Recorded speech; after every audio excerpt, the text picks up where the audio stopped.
Hello students, today we will discuss about creative children and the objectives of today's discussion are to have an understanding about the concept of exceptionality, to define creativity, to have a look over the various characteristic features of creative children, to go through the procedures of identifying creative children, and lastly we will talk about the educational measures for promoting creativity among children.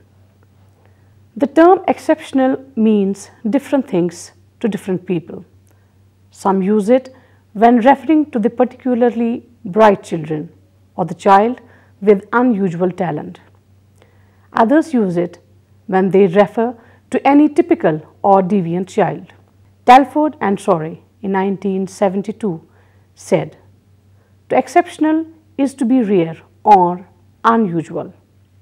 Kirk defines in 1962 an exceptional child as that child who deviates from the average or normal child in mental, physical or social characteristics to such an extent that he requires a modification of school practices or special educational services in order to develop to the maximum capacity.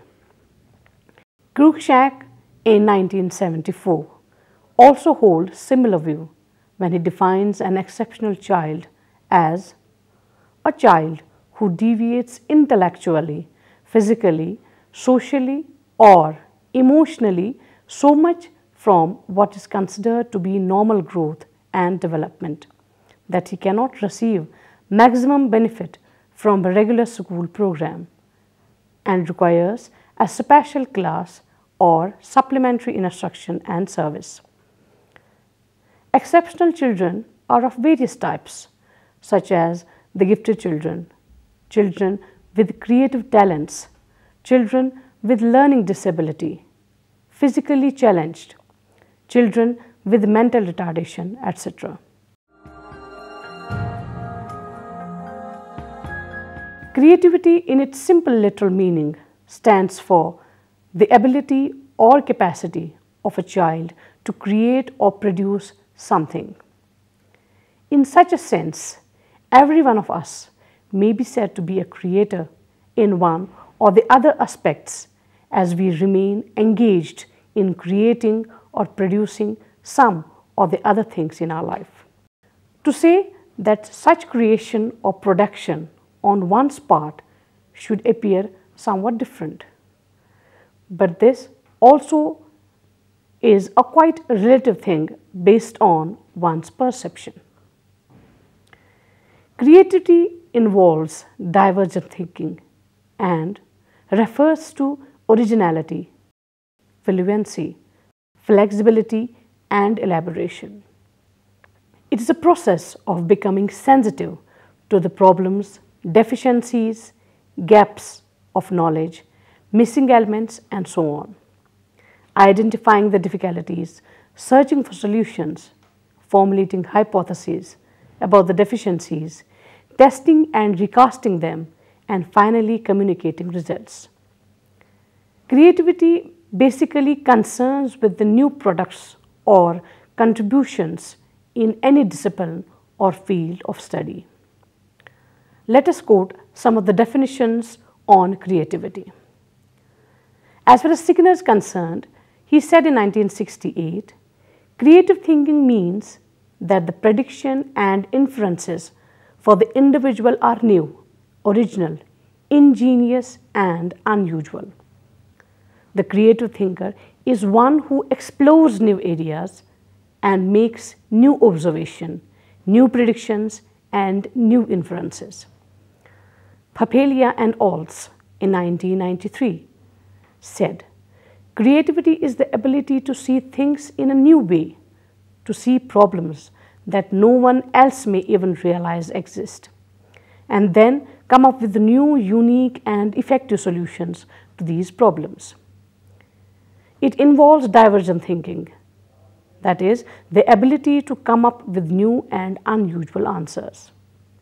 Rogers in 1959 said, That creativity thinking involving imagining familiar things in a new light, digging below the surface to find previously undetected patterns, and finding connections among unrelated phenomena. Spearman, 1931.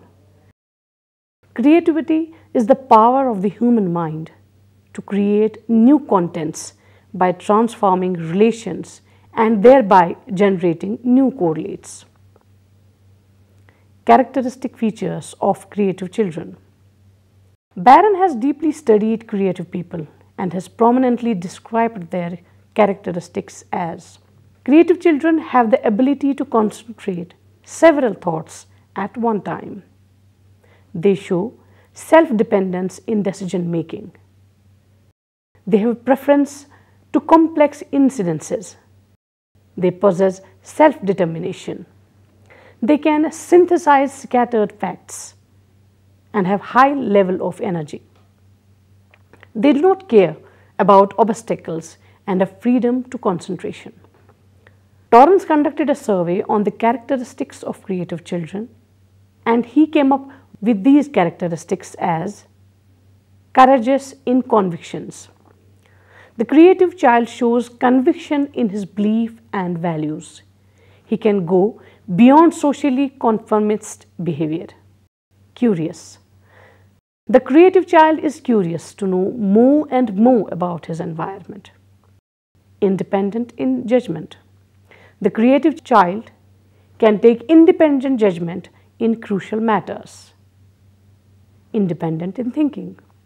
He is independent in thinking about the problems of various types. Preoccupied with tasks. When he starts a task, he completely absorbs himself in the task. He concentrates all his mental energies on the task in hand. Intuitive. He develops intuition in his problem. Risk-taking. He has risk-taking capacity. Visionary. The creative child has vision of future problem. He can anticipate the problem which may emerge in future. Now, let's talk about the identification of creative children. Behavior, as we know, is expressed through its cognitive, psychomotor, and affective components, and creative behavior is no exception.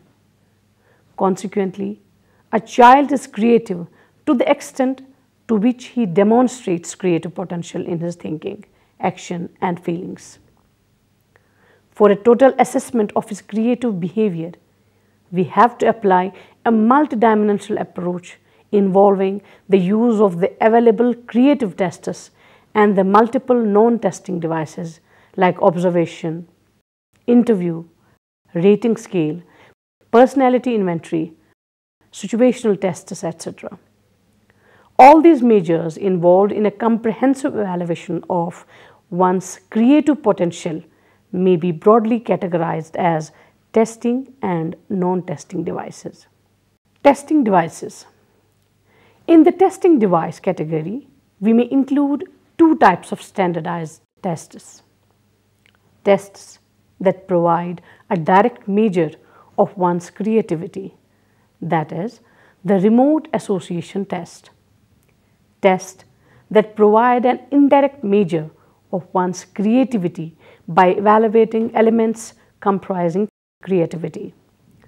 For example, Torrance's test of creative thinking and Bakir Mehdi's test of creative thinking. The remote association test is a test which is basic test of creativity. This test has been designed by Chernoff Madnick in 1962. It consists of 30 sets of free words that are known to have weak ties with each other.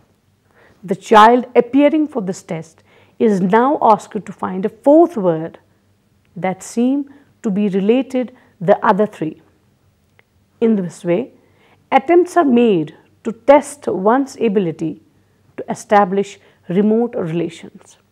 Ability directly associated with creativity, which helps one to make use of his unconscious wisely for providing creative ideas. Story writing test. This test has been developed by Torrance and others in 1963 for providing assessment of one's creative writing ability. In this test, students are asked to make up a story about the picture shown to them. They are asked to be descriptive and imaginative as they can. Think of a story that no one else would and take up 8 minutes to complete it. For the scoring of the creative writing produced by the children, Torrance in 1963 has developed factors like original setting, individuality of style, perceptual sensitivity, imagination, finding the essence, communication of emotion, coherent unity, etc. Testing devices providing indirect measures of creativity. Torrance test of creative thinking. For testing the non-verbal performance, Torrance has developed Torrance test of creative thinking, which is figural form A and form B, and for the verbal performance, the Torrance test of creative thinking, verbal form A and B. The figural forms are employed as a non-verbal testing device. This makes use of tasks that require drawing and picturization. The activities required in the non-verbal subtests are of figure or picture completion test. In this subtest, there are some incomplete figures. The subject is asked to complete these figures by adding new dimensions or lines for providing new ideas. He is also asked to give suitable titles for the completed figures or pictures. Pictures of figural construction test.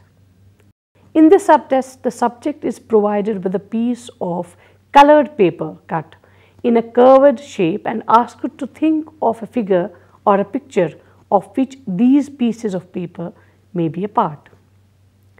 He is allowed to add new ideas to make this figure as interesting and meaningful as possible. He is also asked to provide a suitable title for this figure or picture. Parallel lines test. In this subtest, there are several pairs of straight lines. The subject is required to draw as many objects or pictures by using each pair. He is also asked to provide a title for each of the drawings. The verbal form. The verbal forms incorporate tasks which require the use of language. The subject is required to provide written responses to the questions put to him.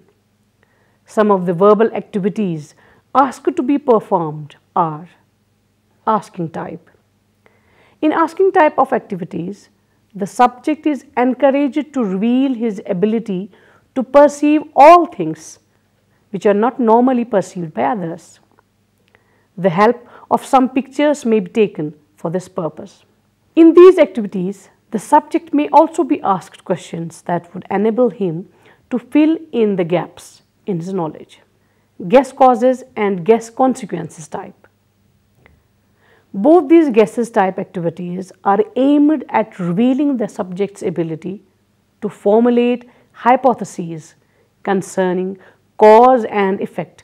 While being presented with a picture, the subject may be asked to guess what lies behind the situation. Product improvement type.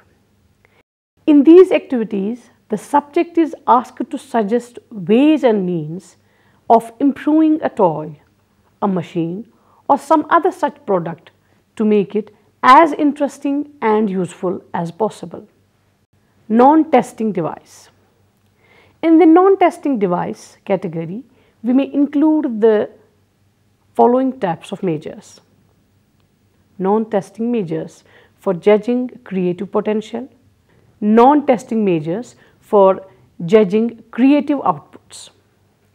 Making use of non-testing devices for judging creative potential, a number of measures like questionnaire, rating scale, checklist, situational tests, observation, interview, inventories, etc.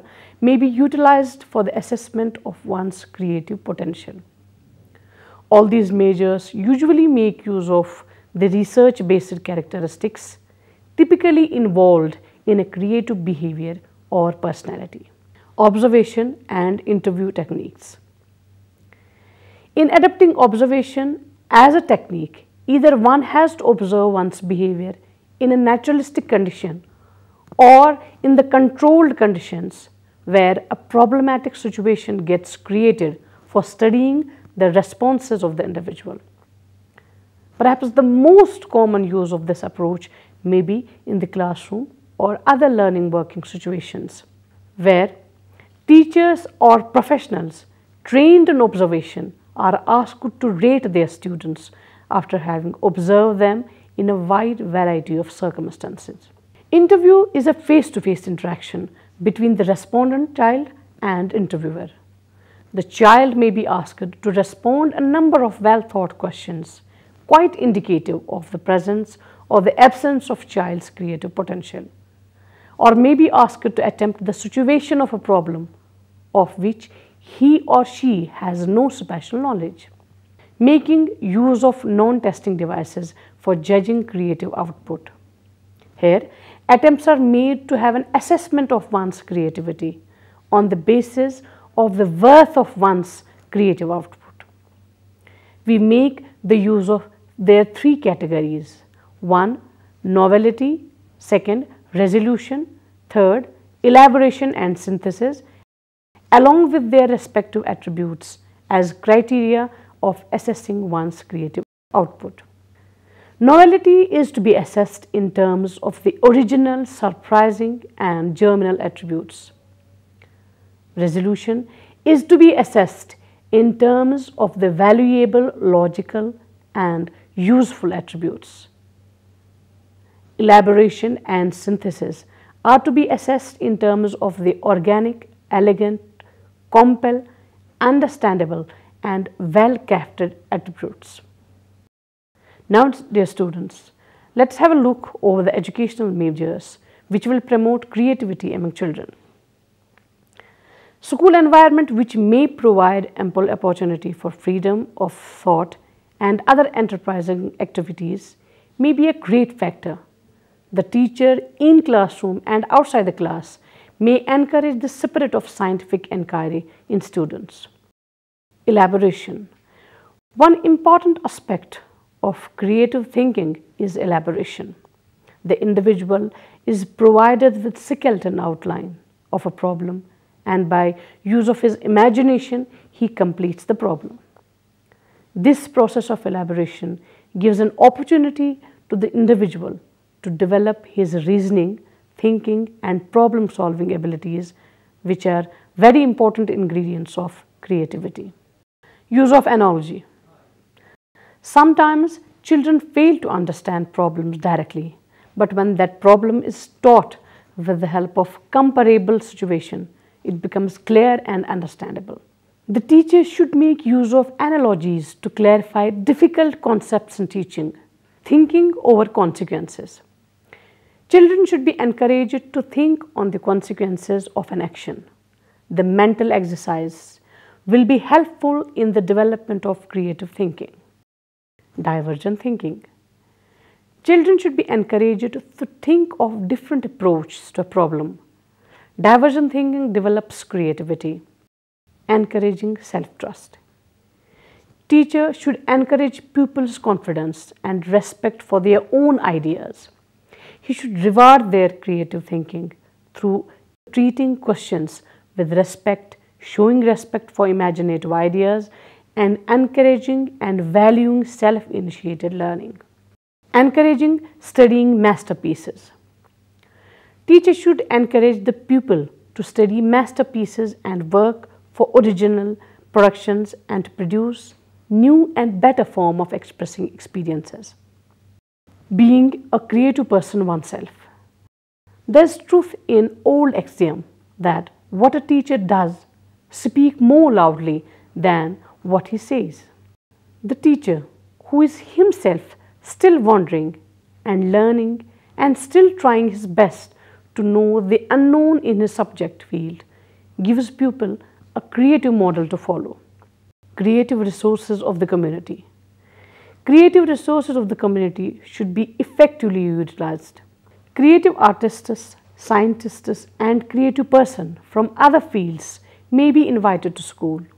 Students should be taken to the centers of creative art, scientific and industrial creative work. It can be helpful in kindling the spark of creativity among students. Programmed learning. Programmed learning technique does not impose anything on the student. The material may be developed specifically to help develop divergent thinking ability in the user. Brainstorming. It is a technique which emphasizes the importance of divergent thinking. The technique of brainstorming can be conveniently used for small group of children. A problem is proposed for discussion. The students are asked to express their views with full freedom of expression. Then, with the help of the teacher, some consensus or opinion is reached. Now, dear students, we will conclude with that creativity in its simple literal meaning stands for the ability or capacity of a child to create or produce something.